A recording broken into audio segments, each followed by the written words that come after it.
Indianisasi. Indianisasi. Indianisasi. Indianisasi. Indianisasi. Indianisasi. Indianisasi.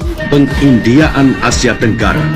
Untuk nenek kami, Zulkarnain, kamu ini orang asalnya warga Bangladesh, warga Pakistan dan warga Indonesia datang ke Malaysia nak mencari peluang kehidupan yang lebih baik. Tiba-tiba ramai pula di antara mereka ini yang menjadi bos siap ada syarikat yang berdaftar di Malaysia. Jadi tuan-puan, patutkah kita merasa marah? Patutkah kita merasa kecewa? Kalau kita, orang Malaysia, tidak belajar dari kesungguhan mereka, kitalah yang sebenarnya bodoh tuan-puan. Guys, kondisi Malaysia saat ini benar-benar mencekam. Bukan karena perang, tapi karena salah mengatur negaranya. Ya teman-teman, para imigran dari India, Bangladesh, dan juga Pakistan kini sudah mulai menguasai roda perekonomian Malaysia.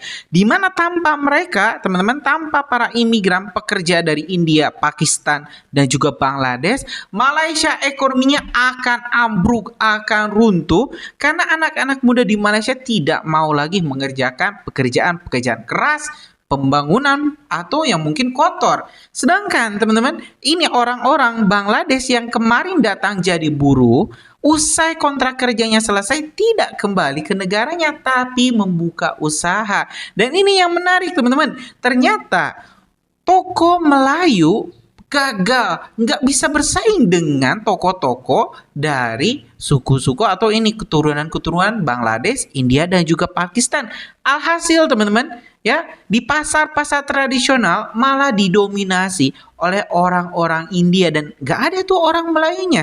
Seperti kaum Melayu, orang Melayu ini terusir dari tanahnya sendiri. Nah ini sangat mencekam karena teman-teman, ya, mereka dengan terang-terangan membuat sebuah usaha, bahkan membangun toko-toko yang seharusnya kan itu tidak boleh sebagai seorang imigran. Nah, ketika terjadi pertentangan, ini orang-orang Melayu malah nggak berani menegur.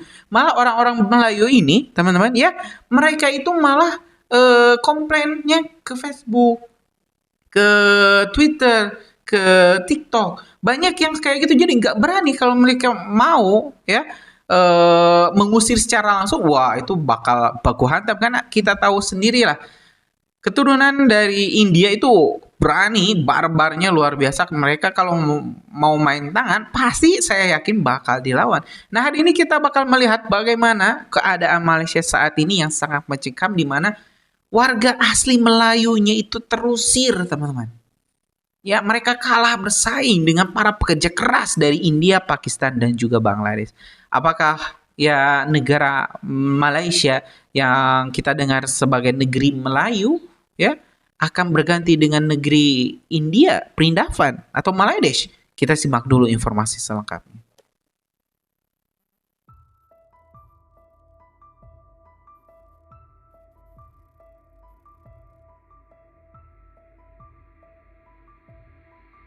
Indianisasi. Indianisasi. Indianisasi. Indianisasi. Indianisasi. Indianisasi. Indianisasi. Pengindiaan Asia Tenggara.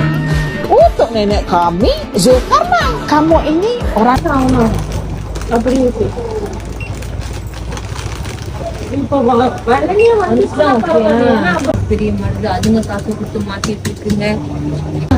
Belanja di India kan ini?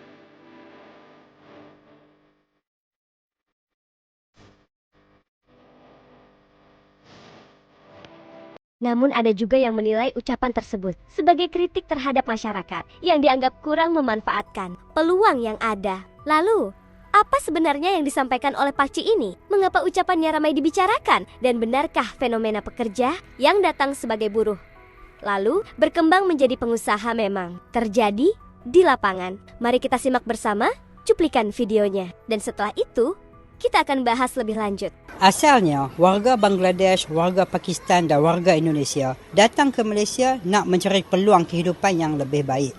Tiba-tiba, ramai pula di antara mereka ini yang menjadi bos siap ada syarikat yang berdaftar di Malaysia. Jadi tuan-puan, patutkah kita merasa marah? Patutkah kita merasa kecewa? Kalau kita, orang Malaysia, tidak belajar dari kesungguhan mereka, kitalah yang sebenarnya bodoh tuan-puan. Mereka ini, warga Bangladesh, warga Pakistan dan warga Indonesia ini datang ke Malaysia dengan semangat nak ubah diri sendiri, nak mendapatkan kehidupan yang lebih baik. Mula-mula mereka datang menjadi buruh kasar, menjadi tukang ikat bata dan menjadi tukang angkut buah sawit. Sanggup pula mereka ini ikat perut, makan nasi dengan garam sahaja. Janji kenyang sebab nak kumpul duit, dan bila duit dah cukup tuan-puan ya, mereka akan bawa pula kawan-kawan mereka dari kampung mereka dan mereka akan mula tawarkan servis ikat bata pada kontraktor kita pada harga yang cukup murah dan cukup menawan. Dari situ tuan-puan, mereka akan tinjau pula peluang-peluang, kod boleh ambil job buat rumah sebiji.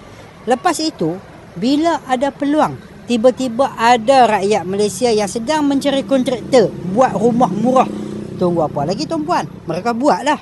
Kalau ikut undang-undang Malaysia, warga asing tak boleh berniaga di Malaysia. Kalau datang sebagai buruh, jadilah buruh. Tapi tuan-puan kan, kenapa mereka boleh berniaga? Dan apa yang mendorong mereka untuk berniaga? Sebenarnya tuan-puan, kehendak rakyat Malaysia sendirilah yang mahu buat rumah pada harga yang murah-murah ini, mendorong mereka untuk berniaga. Kontraktor tempatan yang terpaksa berdaftar dengan CIDB, terpaksa pastikan pekerja ada kad hijau CIDB, terpaksa bayar KWSP, terpaksa bayar SOCSO, takkan boleh bersaing dengan kontraktor Bangladesh, Pakistan dan Indonesia. Jadi tuan-puan, sebagai rakyat Malaysia, kalau betul-betul tuan-puan nak buat rumah, carilah kontraktor yang berdaftar dengan CIDB. Betul tuan-puan, rezeki memang masing-masing, kita tak nafikan. Tapi ingat tuan-puan, salah satu punca rezeki yang halal adalah bisnes yang dijalankan mengikut lunas undang-undang negara. Bukan bisnes yang dibuat secara haram walaupun kontraktor asing itu sesama Islam seperti kita. Itu sebab sindiket Malaysia bang, RM25,000 tu ejen Malaysia ambil 6 ke 7,000 ringgit dalam proses bayaran, urusan semua, dan kalau ada lebih agensi daripada Bangladesh. Sebab itu aku cakap kan, semua pihak nak mengaut keuntungan melalui kemasukan pekerja asing daripada Bangladesh terutamanya. Kerana kos kemasukan yang ditanggung oleh seorang pekerja asing daripada Bangladesh menguntungkan semua pihak. RM25,000 bukan jumlah yang sikit. Kos sebenar untuk bekerja ke Malaysia tak perlu pun sampai RM25,000. Kos penerbangan kau daripada Bangladesh ke Malaysia berapa? RM2,000 ke RM3,000.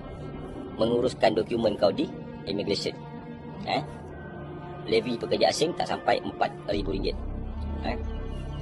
Apa sektor sekalipun sama je, tak sampai pun RM4,000. Terutama sektor perdagangan lagi rendah lah. Jadi kos untuk bekerja di Malaysia tak sampai RM25,000. Jadi bila kau mengeluarkan satu jumlah yang besar, RM25,000 untuk datang ke Malaysia seorang, apa yang akan berlaku? Apa yang akan berlaku akan wujud sindiket-sindiket yang nak membawa kemasukan kau ke dalam Malaysia ni. Akan jadi di mana syarikat diwujudkan untuk mendapatkan kota semata-mata. Sebab nak bawa kemasukan pekerja asing ni, yang paling penting adalah kota pekerja asing yang diberikan oleh kerajaan Malaysia kepada sesebuah syarikat. Jadi akan wujud syarikat-syarikat proksi untuk mendapatkan kota. Sebab dia tahu kos untuk bawa kemasukan pekerja asing bukan dia yang tanggung, bukan syarikat yang tanggung, tetapi pekerja asing. Itulah punca dia. Sepatutnya kerajaan Malaysia ataupun kerajaan Bangladesh menetapkan satu dasar yang mana kos kemasukan pekerja asing perlu ditanggung oleh majikan yang memohon ni, syarikat yang memohon kota ni, supaya syarikat-syarikat yang memohon kota ni dia tak mohon kota sesuka hati bapak dia. 100, 200, 500, ada yang sampai satu syarikat tu 600, 1000 kota diberikan. Sebab dia nak dapatkan kemasukan. Kalaulah kerajaan Malaysia menetapkan kemasukan pekerja asing perlu ditanggung oleh majikan, dia berani tak nak minta kota ribuan ratusan? Sebab dia tahu dia kena tanggung ni. Boleh tak dia bawa masuk 500 pekerja asing daripada Bangladesh? Boleh tak dia keluarkan duit ratusan ribu jutaan ringgit untuk semata-mata bawa masuk pekerja asing? Tak boleh, betul tak? Dia takkan berani nak bawa masuk sebab dia kena tanggung kos kemasukan. Tetapi benda tu tak berlaku. Kos kemasukan ditanggung oleh pekerja asing itu sendiri yang berhutang di negara mereka. Koranglah warga Bangladesh. Sebab itulah wujudnya sindiket-sindiket di Malaysia ni dan juga di Bangladesh yang mencari pekerja asing yang nak datang ke Malaysia. Dia ada link sebenarnya Malaysia dengan dengan Bangladesh. Malaysia, syarikat di Malaysia ni yang diwujudkan oleh sindiket atas nama rakyat Malaysia untuk mendapatkan kota. Di Bangladesh pula mewujudkan agensi untuk mengaut keuntungan melalui pekerja asing. Pekerja asing di negara sumber Bangladesh sebab korang bayar RM25,000 kepada mereka untuk datang ke Malaysia. So dia ada link. Syarikat yang dapat kota daripada Malaysia ni, dia ada link dengan agensi pekerjaan di Bangladesh yang telah menyusun untuk. Ya, teman-teman, sudah kita saksikan ya informasi barusan, di mana sekali lagi teman-teman, ini membuktikan memang orang-orang pribumi mungkin lebih hidup nyaman, digaji oleh kerajaan, merasa tidak akan ada masalah kalaupun misalnya ya tidak kerja. Sedangkan orang-orang imigran yang datang dari Bangladesh, Pakistan, India, bahkan Indonesia mempertaruhkan nyawa dan keluarganya. Kalau misalnya saya nggak berhasil, maka keluarga saya nggak akan makan. Jadi ya jangan kaget kalau misalnya banyak orang-orang Bangladesh sekarang yang malah jadi tuan tanah, jadi bos perusahaan. Bahkan ya, ini anak-anak muda Malaysia yang dulu nggak mau kerja keras, sekarang malah beramai-ramai ini ngelamar ke perusahaan-perusahaan yang dimiliki oleh orang India, Pakistan, Bangladesh, atau juga Indonesia. Ya, ini pelajaran juga buat kita semua, teman-teman. Jangan kayak gitu. Kerjakan apa yang kita bisa, apa yang terdekat. Jangan pilih-pilih kerjaan. Kalau misalnya teman-teman, ya kita pilih-pilih kerjaan, jangan sampai nanti kita jadi Malaysia lagi, teman-teman ya. Nanti kita malah terpinggirkan juga. Ya, ini pelajaran penting buat kita semua. Ya, itu informasinya, teman-teman. Terima kasih. Kita bakal lanjut di video selanjutnya. Assalamualaikum warahmatullahi wabarakatuh.